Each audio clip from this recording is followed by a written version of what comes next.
We were good together and we were good for each other, and I know without a shadow of a doubt that those were the best, happiest years of his life, and that's all you can really ask for.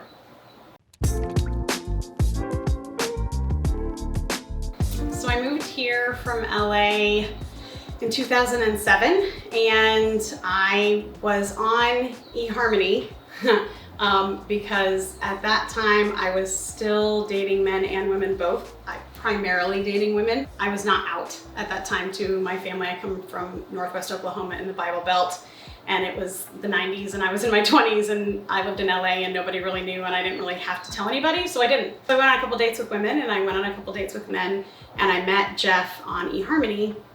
And when we went out for our first date, I said, okay, let's just get red flags right out in the very beginning, because, you know, I'm not looking for my next, you know, boyfriend, girlfriend, whatever. I'm looking for a spouse. I'm almost 30 and I'm really looking for somebody long term. And he said, great, so am I. So we literally talked about every red flag that there was, including the fact that I was a lesbian.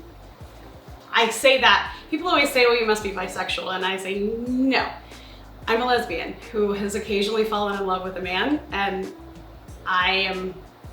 but my sexual preference is women, has always been.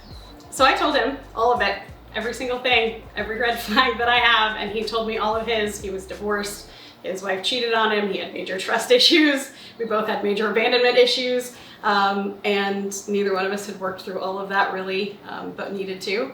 And our first date was supposed to be coffee, and it lasted for 7 hours.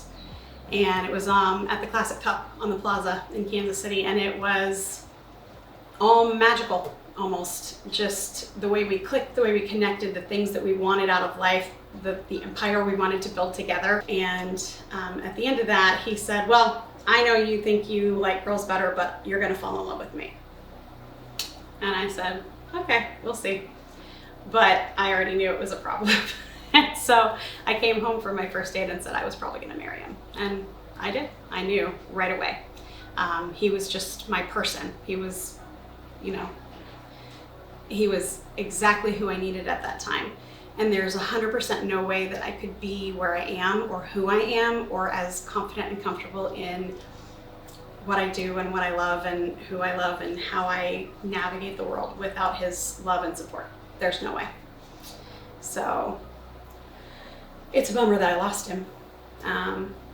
But he was an incredible part of my life and will always be. And he will always be the father to my kids, and they'll know about him, and his family will be connected as they want to be, and they do, as far as I know.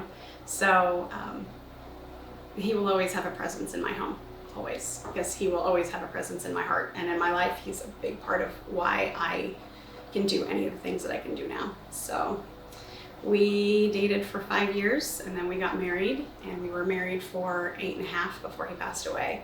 And it wasn't perfect. He was not perfect. I am obviously perfect. I'm not. Definitely not perfect in any way, shape, or form, but we were good together and we were good for each other. And I know without a shadow of a doubt that those were the best, happiest years of his life. And that's all you can really ask for.